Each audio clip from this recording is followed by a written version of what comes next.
Hello दोस्तों, कैसे हैं आप सब लोग। पेश हूँ आपके सामने एक नई कहानी लेकर जिसका नाम है पत्थर ही पत्थर। ना जाने कौन बुद्धू होगा जिसने 1 अप्रैल फूल बनाने का रिवाज चलाया होगा। मुझे ऐसी बातें बिल्कुल अच्छी नहीं लगती। बीनू ने पिछले साल मुझे मूर्ख बनाया था। बड़ी पक्की सहेली की दुम बनती है। सारे में मेरी वह खिल्ली उड़वाई थी कि मैंने महीने भर बीनू से बात नहीं बोली। वो तो बीनू का बर्थडे ना आता तो मैं उससे तब भी ना बोलती। मालूम है उसने क्या किया था। उसने न जाने कैसे एक कागज़ पर गधे की तस्वीर बनाकर मेरी ड्रेस के पीछे चिपका दी थी। उस पर लिखा था, मैं पत्थर हूँ, बच के निकलना। सारे दिन सब बच्चे मेरा मजाक बनाते रहे, भाई बच के चलो कहीं लग ना जाए। और शाम को घर जाने पर मम्मी ने वो कागज़ निकाल कर मुझे दिखाया था। यह बहादुर का बच्चा है ना हमारा नौकर। मुझे देखकर हंसते हंसते लोटपोट हो गया था। बदतमीज़ कहीं का। मुझे ऐसा रोना आया था कि क्या बताऊं। बीनू और इन सब ने मुझे तंग ना किया होता तो मैं कभी भी इन सबको अप्रैल फूल बनाने की ना सोचती। मैं हरगिज़ ऐसी बुद्धू पने की बातों पे ना पड़ती। पर क्या बताऊं। जनवरी में हमारे पड़ोस की कोठी में एक एसडीओ साहब बदली होकर आए थे। उनकी लड़की रेवा उम्र में हमारे ही बराबर है, पर वह मथुरा में ही अपनी बुआ के पास रह गई थी। लेकिन होली में वह अपने पापा के पास आ गई थी। जिस दिन मथुरा लौटने वाली थी उसी दिन उसे बुखार आ गया और टाइफाइड हो गया। अब ठीक होकर वह 4-5 दिन अप्रैल को वापस मथुरा जाने वाली थी। मैंने भी सोचा कि रेवा के जन्मदिन के बहाने पिछली साल का बदला एक साथ लिया जाए। ऐसा बदला कि सारे के सारे हमेशा याद रखें। पापा के एक दोस्त नाई की मंडी में रहते हैं। उनका लड़का परेश 13 साल का है। मुझसे 3-4 साल बड़ा है। मैंने भी उसी को अपना हमराज बनाया। उसने बड़े सुंदर सुंदर अक्षरों में एक निमंत्रण पत्र लिखा रेवा की मम्मी की तरफ से कि सब बच्चों को रेवा के जन्मदिन के उपलक्ष्य में 1 अप्रैल को चाय का निमंत्रण है। सभी बच्चे ज़रूर ज़रूर आए। नीचे निमंत्रित बच्चों के नाम थे, जिनमें सबसे ऊपर मेरा नाम था, चिंकी, जिससे किसी को मेरे ऊपर शक ना हो। नीचे एक छोटी सी सूचना भी थी कि कोई भी रेवा से इसका जिक्र ना करे, क्योंकि अचानक सबको देखकर वो बड़ी खुश हो जाएगी। ये सब लिखवाने और किसी से ना कहने के लिए परेश को पूरे 1.5 रुपये वाली चॉकलेट की घूस देनी पड़ी थी।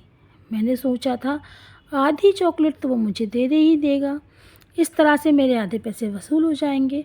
पर उसने सिर्फ एक टुकड़ा ही मेरे हाथ में दिया, बाकी सब खुद हड़प लिया। गंदा कहीं का। उसी दिन उसे तेज बुखार आ। अब सवाल था कि यह निमंत्रण पत्र भिजवाया किससे जाए।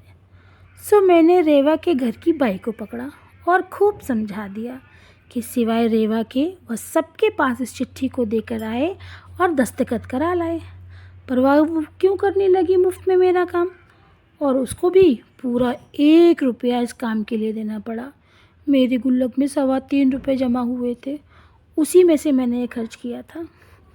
अब वीनू, पिंकी, छुन्नू, दीना, पाँचू सब बड़े खुश। मैं भी बड़ी खुश। इसी के लिए तो 2.5 रुपये खर्च किए थे। जब भी सब मिले तो यही बातें हुई। कौन क्या पहनकर पार्टी में जाएगा, रेवा के लिए कौन क्या उपहार लेकर आएगा।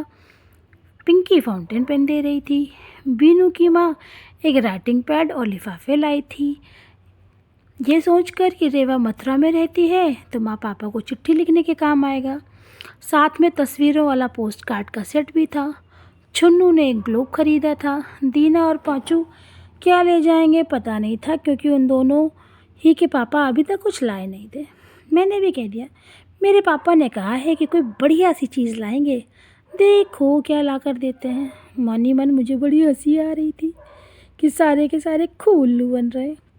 दूसरे दिन ही 1 अप्रैल थी। सुबह से मेरे मन में शाम का नज़ारा देखने की बेचैनी थी, जबकि सब अपने अपने प्रेजेंट लेकर जाएंगे और रेवा और उसकी मम्मी परेशान सी सबके मुंह ताकेंगी और घबरा कर कहेंगी, अरे हमने तो किसी को नहीं बुलाया था, रेवा का जन्मदिन तो आज है भी नहीं।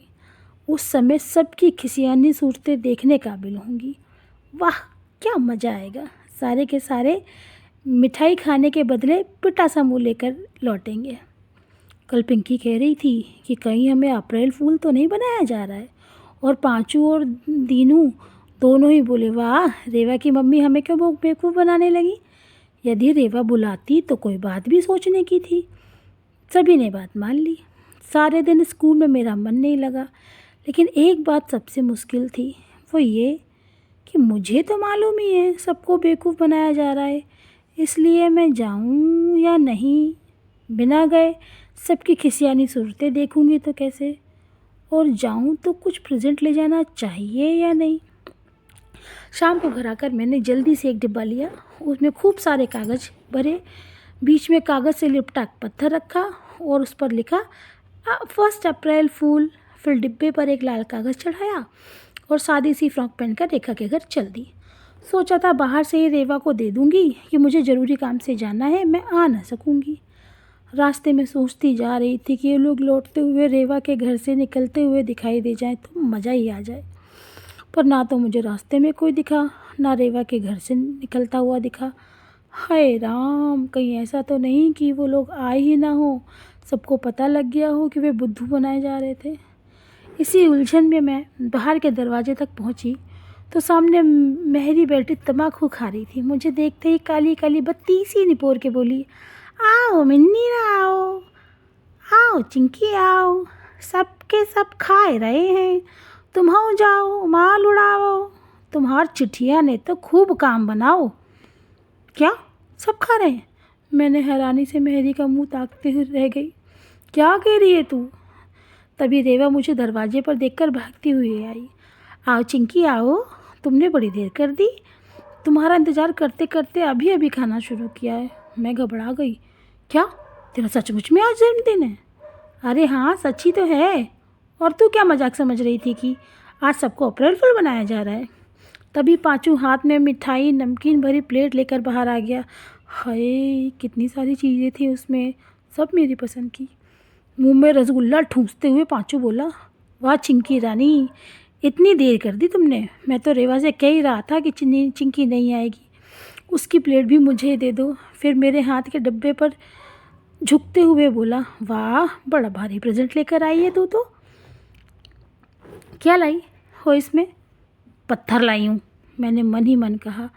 और रेवा जो मुझे पकड़कर अंदर खींच रही थी, उसके हाथों से अपने आप को छुड़ाकर मैंने एक कदम घबराकर कहा, रेवा मैं तो समझी थी कि हमें बुद्धू बनाया जा रहा है। हट पगली कहीं की, मम्मी भी तुम लोगों को बुद्धू बना सकती हैं क्या? पर देखो ना, हर साल मम्मी से कहती थी, पर उन्होंने कभी मेरा जन्मदिन नहीं मनाया। कह देती थी 1 अप्रैल को कोई नहीं आएगा, सब समझेंगे अप्रैल फूल बना रहे हैं। अब की देखो मम्मी ने बिना मुझे बताए सबको बुला लिया। सच मम्मी कितनी अच्छी है ना। अच्छा अब चलो ना। उसने अब फिर मेरा हाथ पकड़ लिया, पर मैं अपना हाथ छुड़ाकर तेज़ी से बाहर भागी। रेवा मैं बाद में आऊँगी, कहती हुई मैं भागकर चली गई। रास्ते में फिर मेहरी दिख गई। बोली, क्यों रानी लौट काहे आई? अरे तुम्हारी चिट्ठिया बहू जी ने पढ़ी थी, वो तुम ते बहुत खुश हैं, जाओ तुम्हें डबल हिस्सा मिलेगा तुमको तो। अच्छा तो ये बात है, इस मेहरी की बच्ची ने ही सारी गड़बड़ कर दी। पर रेवा का तो सचमुच आज ही जन्मदिन है। छी, आज का दिन कोई पैदा होने का दिन होता है? तभी बुद्धू जैसी दिखती है। पर हाय कितनी बढ़िया बढ़िया चीज़ें थी पांचू की प्लेट में। मम्मी घर में होती तो उनसे ही जल्दी से घर में से कुछ निकलवा कर रेवा के लिए ले जाती, पर उन्हें भी पार्टी में आज ही जाना था। साथ में टिंकू को भी ले गई। मैं यहाँ, भगवान करे वहाँ भी वह बुद्धू बनाई जाए। मुझे इतना रोना आया कि पलंग पर गिरकर खूब रोई। तभी बहादुर ने आकर पूरा पैकेट खोल डाला। मिन्नी, चिंकी ये क्या है? क्या लाई है तू? सिर लाई हूँ तेरा। मैंने पैकेट उसके हाथ से झपटना चाहा तो उसमें से खुलकर सारे कागज़ और पत्थर भी नीचे गिर पड़े, जिन पर लिखा था अप्रैल फूल। तो दोस्तों आपको मेरी कहानी कैसी लगी ज़रूर बताइएगा। आपको मेरा वीडियो अच्छा लगा तो लाइक कमेंट शेयर करिए, चैनल को सब्सक्राइब करिए। मिलती हूँ आपको अगली कहानी में, तब तक के लिए बाय बाय।